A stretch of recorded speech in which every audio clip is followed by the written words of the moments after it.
माँ अष्टलक्ष्मी माता की जय, माँ महालक्ष्मी माता की जय। तो ये अष्टलक्ष्मी माता है, आप लोग दर्शन कर लीजिए। धनलक्ष्मी माता का भी दर्शन कर लीजिए, सभी माताओं का दर्शन कर लीजिए। तो ये हमारी धूप दीप जल रहा है और माता रानी का ये संध्या आरती है। तो मैं शाम के टाइम आरती कर रही हूँ। तो आज हमारा ये 10वां दिन है। जैसे कि महालक्ष्मी फास्ट हम रहते हैं, 16 दिन का रहते हैं और 16 दिन का मैं अखंड ज्योत जलाती हूँ, दीप जलाते हैं। और आज कुछ थोड़ा सा कम पुष्प मिले हैं, तो इस वजह से हम थोड़े ही पुष्पों से ही माँ को समर्पित किए हैं। तो जितना फूल हमारे पास था उतना ही फूल हम समर्पित किए हैं माँ को। तो देखिए, सबसे बड़ा होता है भाव।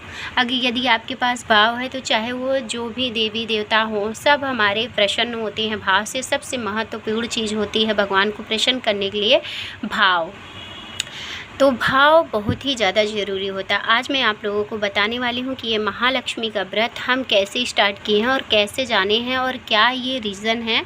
तो ये सारी चीज़ें मैं आपके साथ शेयर करने वाली हूँ। अगर माँ महालक्ष्मी का व्रत आप लोग रहते हैं, आप लोगों के अंदर भी इनके लिए एक भाव, एक इंटरेस्टेड है जानने के लिए, तो ज़रूर आप लोग जानिए कि हम कैसे इनका फास्ट उठाएँ। तो जैसे महालक्ष्मी का जो व्रत होता है वो अगर वो आप इनकी कथा का पढ़ेंगे और इनकी कथा में जो विष्णु भगवान ने अपने भक्त को बताए थे कि महालक्ष्मी का व्रत कैसे रहना है, क्या चीज़ें, तो वो सारी चीज़ें हमारे नारायण ने हमें भी बताया है। तो जिस तरीके से हमने किताब पढ़ा था, किताब में हम बिल्कुल भी, जो मेरे रियल लाइफ में हुआ था, हम ये कभी नहीं जाने थे कि ऐसा भी होता है रियल में। तो हम पहले तो ना किताब के बारे में जानते थे, यहाँ तक मैं महालक्ष्मी व्रत क्या होता है ये तो मैं जानती ही नहीं थी। लेकिन हम कैसे जाने, यह बहुत हमारी जो दिक्कतें थी, हम बहुत दिक्कतों का सामना कर रहे थे और मेरे जो लाइफ में बहुत ज़्यादा परेशानी थी। और मैं क्या ही बताऊँ, अपनी परेशानी तो हर किसी की लाइफ में होती है, लेकिन मेरे भी लाइफ में बहुत ज़्यादा परेशानी थी, बहुत ज़्यादा था, मैं बता नहीं सकती थी। तो फिर हम एक दिन, और हम विष्णु भगवान माँ लक्ष्मी माता का बहुत ही बचपन से ही बहुत बड़े भक्त हैं। और हम देखिए, जितना हो सकता है उतना उस तरीके से मैं बहुत सिद्धतों के साथ इनका हमेशा स्मरण करती रहती हूँ, हमेशा इनका पूजा अर्चना करते रहते हैं जितना हो सकता है। तो हम एक दिन क्या था, जैसे कि कल महालक्ष्मी होने वाला है, आज ही हमारा दूसरा साल का एक्सपीरियंस है और एक साल में मुझे बहुत ज़्यादा समझ में आया है कि माँ के पूजा और भक्ति से, इस व्रत से बहुत ज़्यादा लाभ होता है। एक बार आप रह के तो देखिए, माँ का जो प्रभाव होता है वो आपको खुद अनुभव समझ में आएगा। तो जैसे कि महालक्ष्मी का व्रत क्या होता है मुझे नहीं पता, मैं मोबाइल चला रही थी, जैसे कल महालक्ष्मी व्रत स्टार्ट होने वाला और आज की ही मैं बात बता रही हूँ। तो एक दिन पहले ही मैं फ़ोन चला रही थी दोपहर के टाइम में। तो दोपहर के टाइम में मैं फ़ोन चलाई तो उसमें एक नोटिफिकेशन, जैसे कि कुछ भी होता है न्यूज़ में तो आने लगता है। तो ऐसे इसी तरीके से महालक्ष्मी के कथा का गुणगान भी आया और महालक्ष्मी कल से स्टार्ट होने वाला है। ये सारी चीज़ें हमने उस लिस्ट को ओपन किया और सारी विधि विधान से मैंने पढ़ा। तो उसमें तारीख भी, जैसे कल होने वाला है तो इस तरीके से तारीख डेट दिया। तो हमें बहुत ही ज़्यादा रुचि हुआ, बहुत ज़्यादा इंटरेस्ट हुआ। फिर हमारे पास माँ लक्ष्मी का फ़ोटो नहीं था, फिर हम अपने हस्बैंड को फ़ोन किए और जस्ट तुरंत हमारे हस्बैंड एक छोटा सा फ़ोटो, आप देख सकते हैं, इसी को वो माता रानी का रूप का लाए थे। तो हमारे पास श्रीयंत्र भी नहीं था, इस तरीके की किताब थी। तो मैं किताब में जो श्रीयंत्र होता है पीछे साइड में, इस तरीके से किताब के श्रीयंत्र को मैं देख के, और मैं ये देखिए, ये मैं पहले ही महालक्ष्मी का व्रत रहती थी तो इस तरीके का श्रीयंत्र था। तो मैं इसी श्रीयंत्र से पिछले साल मैं पूजा की थी। और आज तो देखिए, आप देख सकते हैं मेरे पास श्रीयंत्र ये भी है और यहाँ संपूर्ण श्रीयंत्र है और उधर भी श्रीयंत्र है। तो इस तरीके से श्रीयंत्र फ़ोटो में भी हमारे है, आपको दिख नहीं रहा होगा लाइट की वजह से। तो हम इस छोटे से पूजे से उठाए थे और पिछले साल हम अखंड ज्योत नहीं जलाए थे और इस बार हम अखंड ज्योत जलाए हैं। तो मतलब एक साल में ही मुझे बहुत समझ में आया। फिर हमें इन सब चीज़ों के बारे में कथा वथा बिल्कुल नहीं पता था। तो हम क्या करते थे, फ़ोन से ही इनके बारे में, पूजा अर्चना सब कुछ हम फ़ोन से ही जाने हैं। कहते हैं फ़ोन बहुत लोग उठाते हैं तो कुछ लोग गलत चीज़ें देखते हैं और हम हमेशा धार्मिक चीज़ें देखते हैं जिससे हमें नॉलेज हो, हमारे ज़िंदगी में परिवर्तन आए, हमारे ज़िंदगी में चेंजेस आए। तो मैं इस तरीके से इनका कथा फ़ोन से ही देखते थे और पढ़ते थे, ये नहीं जानते थे कि कथा इन्हीं का है या नहीं है। लेकिन महालक्ष्मी बस ऐसे ही करके कथा को मैं मैं गूगल में सर्च करती थी और उसका स्क्रीनशॉट निकाल के मैं इनके पूजा के टाइम में पढ़ा करती थी। तो जिस तरीके से इनके कथा में लिखा हुआ है तो वो सारी चीज़ें हमारे साथ एकदम साक्षात नारायण ने वैसे की वैसा ही किया था। तो यूँ समझ लीजिए कि माँ खुद चाहती थी, नारायण खुद चाहते थे हमें वो रास्ता दिखाए, हमें वो अनुभव दिए जिससे कि हम ये सारी चीज़ें कर सके। वरना हम दोपहर के टाइम में सारे अनुभव हमको दिए, सारी चीज़ें हमें ज्ञान दिए और हम एक रात में ही सारा इनका सब कुछ कर लिए। तो हम ज़्यादा कुछ भी तैयारी नहीं किए थे और सुबह में गए थे, नारियल और कुछ सामग्री पूजा का हम लेके आए, जो हमारे पास था उस तरीके से हमने किया।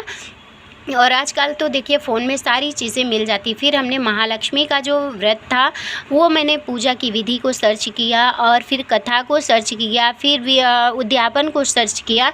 सारी चीज़ें हमने सर्च करके मैं देखती चली गई और उसी अनुसार से मैं करती चली गई। और आज देखो ना, माँ ने मुझे इतना अनुभव दे दिया है कि अब मैं दूसरे को बता सकती हूँ और मैं दूसरे को थोड़ा बहुत ज्ञान जो मेरे पास हो मैं आप लोगों के साथ शेयर भी कर सकती हूँ। तो इस तरीके से माँ ने और लक्ष्मी नारायण ने हमारे ज़िंदगी में ये सारी चीज़ें हमें बताई है और सारी चीज़ें हमें ज्ञान दिया। अगर आपको ना भगवान पे भरोसा हो ना तो भगवान स्वयं किसी न किसी आपको रूप में ज़रूर आपको साथ देते हैं, आपके साथ खड़े रहते हैं और आपको समझाते हैं। तो ये सारी चीज़ें आपको विश्वास बना के रखना चाहिए। हमने हमेशा अपने नारायण से सारी बातें समझी और सारी बातें जानी, तो हमारा साथ कभी, हमारे ये नारायण हमारा साथ कभी नहीं छोड़े हैं और ये हमारा हमेशा साथ दिए हैं। तो देखिए हमें इन पे खुद से ज़्यादा भरोसा है। तो देखिए ना, ये सारा अनुभव हमें, सारी ज्ञान हमें ये दिए हैं। तो आज हम इनका ये एहसान मानते हैं। तो आज हमारा ये दूसरा साल है और जैसे जैसे हमारे ज़िंदगी में परिवर्तन होगा, हमारे ज़िंदगी में जैसे जैसे लाभ होगा, वो सारी चीज़ें मैं आप लोगों के साथ शेयर करूँगी। और देखिए माता रानी को, अगर आपके ज़िंदगी में बहुत ही ज़्यादा तंगी है, बहुत ज़्यादा आपको दुख का सामना करना पड़ रहा है, तो माँ लक्ष्मी का व्रत तो आपको उठाना ही उठाना चाहिए। और इनकी पूजा अगर आप 16 दिन का आप व्रत नहीं रह सकते हैं तो इनका जैसे नवरात्र का शुरू और लास्ट रहना चाहिए। तो इस तरीके से माँ लक्ष्मी का भी आपको फर्स्ट, सेकंड और बीच का एक व्रत रहना चाहिए और इस तरीके से 16 दिन का लगा के माँ का पूरा लाभ आपको प्राप्त होगा इन 3 दिनों से। बस आपको शाम के टाइम इनका विशेष पूजा होता है। अगर आपके पास सुबह के टाइम नहीं पूजा है तो धूप दीप जला दीजिए, शाम के टाइम आपको अच्छे से पूजा करना है। तो चलिए, हम माता रानी का पूजा कर चुके हैं और आप लोगों को दर्शन करा दिए हैं। तो आज हमारी जो सामग्री है, ये 10वां दिन चल रहा है। तो 10वां दिन आप समझ सकते हैं कि इस तरीके से आपको नज़र आ रहा होगा। तो ये 10वां दिन चौकी हमारी माता रानी का है और कुछ थोड़े से आज पुष्प मिले हैं और हलवा का मैंने भोग लगाया है। और जो फल होता है वो मैंने सुबह में लगाया था, शाम टाइम में मैंने नहीं लगाया है। आपके पास जो जो चीज़ें हो वो सारी चीज़ें आप लगा सकते हो। माता रानी, जैसे कि मैंने आपको बताया कि भाव के भूखे होते हैं सभी देवी देवता। यदि आपके पास भाव है तो आपके पास कुछ भी ना हो तब भी वो स्वीकार करते हैं, यदि हमारे पास भाव है तो चलिए, महालक्ष्मी अष्टलक्ष्मी माता का ये सब पे कृपा बनी रहे और ऐसी ही माँ सबको ज्ञान दे, सबको अपनी भक्ति से जोड़े रखे और यही हम चाहते हैं और सबको स्वस्थ रखे। देखिए, जो सबके लिए कामना करते हैं तो भगवान उनसे बहुत ही जल्दी प्रसन्न होते हैं। वहाँ संस्कार हमारा वही समझ में आता है जहाँ हम सबके लिए प्रार्थना करें।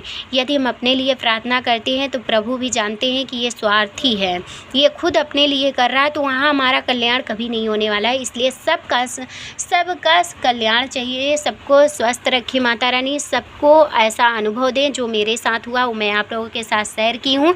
यदि आपको लगा हो कि हाँ हमारा ये बात सत्य है तो आप लोग ज़रूर बताइएगा। यदि आप लोग भी महालक्ष्मी व्रत रहते हैं, आपके साथ भी कुछ ऐसा हुआ है, तो आप लोग हमें कमेंट में ज़रूर बताइएगा। क्योंकि माता रानी सब पे कृपा करती हैं, सब पे अपनी लीला दिखाती हैं। भगवान सबको अनुभव देते हैं, समझना ना समझना ये हमारे ऊपर डिपेंड होता है। जय माता दी, जय महालक्ष्मी माता की, जय अष्टलक्ष्मी माता की।